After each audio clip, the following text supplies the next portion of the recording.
ہماری دنیا میں ایسی بہت سی مسٹریز ہیں جنہیں سمجھنا انسانی دماغ کے بس کی بات نہیں۔ یہ مسٹریز کچھ ایسی ڈسکوریز، انسیڈنٹس یا واقعات سے پیدا ہوتی ہیں جن پر یقین کرنا ناممکن ہے۔ جی ہاں دوستوں، آج ہم آپ کو 5 ایسی مسٹریز کے بارے میں بتائیں گے جنہیں آج تک سالو نہیں کیا جا سکا۔ Number 1، area 51۔ 1989 میں لاس ویگس میں ایک ریڈیو انٹرویو ہوا تھا جس میں آرٹ بیل نام کے ایک آدمی کو ایک کال آئی۔ کال کرنے والا آدمی کافی خوف زدہ تھا اور اس نے ایریا 51 کے کچھ راز بتائے۔ اس نے بتایا کہ ایریا 51 میں ایلینز اور یو ایف اوز پر اسٹڈی کی جاتی ہے، یہاں تک کہ ایریا 51 میں ایلینز نے اپنے ایئر کرافٹس بھی لینڈ کیے ہیں، لیکن امریکہ کے مطابق یہ ایک ملٹری اسٹیشن ہے اور اس کے آس پاس بھی جانا سخت منع ہے۔ کئی لوگوں کا یہ ماننا ہے کہ یو ایس آرمی اور سائنٹسٹس ایریا 51 میں ان یو ایف اوز پر ریسرچ کر رہے ہیں جو ماضی میں گرے تھے۔ کہا تو یہ بھی جاتا ہے کہ یہاں ٹائم ٹریول اور ایلینز سے کانٹیکٹ کرنے پر بھی ریسرچ کی جا رہی ہے۔ ایک بات یہ بھی کہی جاتی ہے کہ ایریا 51 میں ہی فرسٹ مون لینڈنگ کی شوٹنگ کی گئی تھی۔ آخر ایسا کیا راز چھپا ہے ایریا 51 میں جو امریکہ پچھلے کئی سالوں سے چھپا رہا ہے؟ نمبر 2، موئن-جو داڑو۔ دوستوں، ہم سب جو زندگی آج جی رہے ہیں اس سے بہت بہتر زندگی موئن-جو داڑو کے لوگ ہزاروں سال پہلے جیا کرتے تھے۔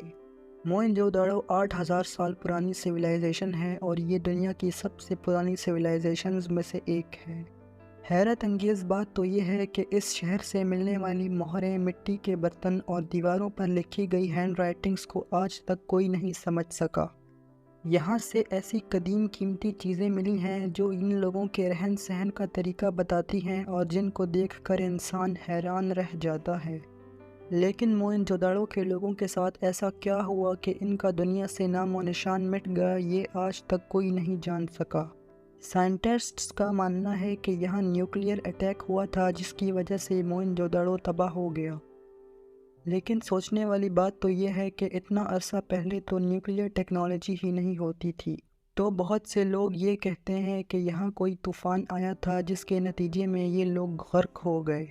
Number 3، tiny alien skeleton. 2003 میں چیل کے شہر اٹاکاما ڈیزرٹ سے ہاتھوں کے سائز جتنا ایک اسکیلیٹن ملا تھا۔ یہ ڈھانچہ گوسٹ ٹاؤن نام کی بستی سے ملا تھا۔ جب یہ ڈھانچہ ملا تو یہ ایک سفید کپڑے میں لپٹا ہوا تھا۔ اس ڈھانچے کا سائز 6 انچ تھا اور اس نے سائنٹسٹس کی راتوں کی نیندیں حرام کر دی تھی۔ کافی عرصے تک یہ سمجھا جاتا رہا کہ یہ کسی ایلین کا ڈھانچہ ہے کیونکہ اس کی شکل انسانوں سے کافی ہٹ کر تھی۔ 2013 میں ڈاکٹرز کی ایک ریسرچ سے پتہ چلا کہ یہ ڈھانچہ قریب 40 سال پرانا ہے اور یہ ایک انسان کے بچے کا ڈھانچہ ہے جو پیدا ہونے سے پہلے ہی مر گیا تھا۔ لیکن اس ڈھانچے کی عمر 6 سال تھی، اور اگر یہ ایک انسان کے بچے کا ڈھانچہ ہے جو پیدا ہونے سے پہلے ہی کسی وجہ سے مر گیا تھا تو اس کی عمر 6 سال کیسے ہو گئی، یہ آج تک ایک مسٹری ہے۔ Number 4، door to hell. لوگوں کے لیے تو یہ جہنم کا دروازہ ہے، لیکن سائنس اسے کریٹر کہتی ہے۔ اس کریٹر کی حیرت انگیز بات یہ ہے کہ یہ کریٹر دن بدن بڑا ہوتا جا رہا ہے۔ بٹا گائیکا کے نام سے جانے جانے والا یہ کریٹر رشیا میں واقع ہے اور ایسٹرن سائبیریا کے قریب ہے۔ یہ کریٹر ہر سال 30 میٹر تک بڑا ہوتا جا رہا ہے۔ اس وقت اس کی لمبائی 1 کلومیٹر اور گہرائی 282 فیٹ ہے۔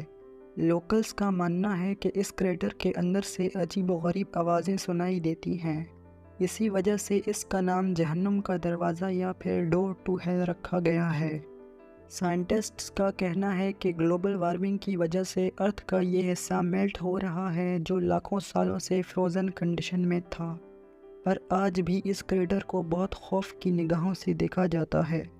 Number 5، Easter Island. دوستوں، چیل کے ساحل سے بہت دور ایک آئی لینڈ پایا جاتا ہے جس کا نام ایسٹر آئی لینڈ ہے۔ یہ آئی لینڈ اپنے اندر پائے جانے والے بڑے بڑے اسٹیچوز کی وجہ سے مشہور ہے۔ سوچنے کی بات تو یہ ہے کہ اتنے بڑے بڑے اسٹیچوز کو کس نے بنایا؟ کیا وہ کسی اور دنیا سے آئے ایلینز تھے یا ہماری طرح کے انسان؟ اس پورے آئی لینڈ پر 1000 بڑے بڑے اسٹیچوز موجود ہیں اور انہیں موآئی کہا جاتا ہے۔ ان اسٹیچوز میں سے ایک کی ہائٹ 32 انچ اور وزن 90,000 کلو تھا اور باقیوں کا وزن بھی اس کے آس پاس تھا۔ ان اسٹیچوز کو اٹھانا تو دور، ہلانا بھی انسانوں کے بس کی بات نہیں۔ تو کیا ان اسٹیچوز کو ایلینز نے بنایا تھا یا انسانوں نے؟ یہ آج تک ایک مسٹری ہے، لیکن لوگ ان اسٹیچوز کے بارے میں الگ الگ رائے رکھتے ہیں، لیکن یہ آج تک ایک مسٹری بنی ہوئی ہے۔ دوستوں، کیا آپ کو ان 5 مسٹریز کے بارے میں جان کر حیرت ہوئی؟ کمنٹس کر کے ہمیں ضرور بتائیں۔ آپ کا اس ویڈیو میں دلچسپی دکھانے کا بہت بہت شکریہ۔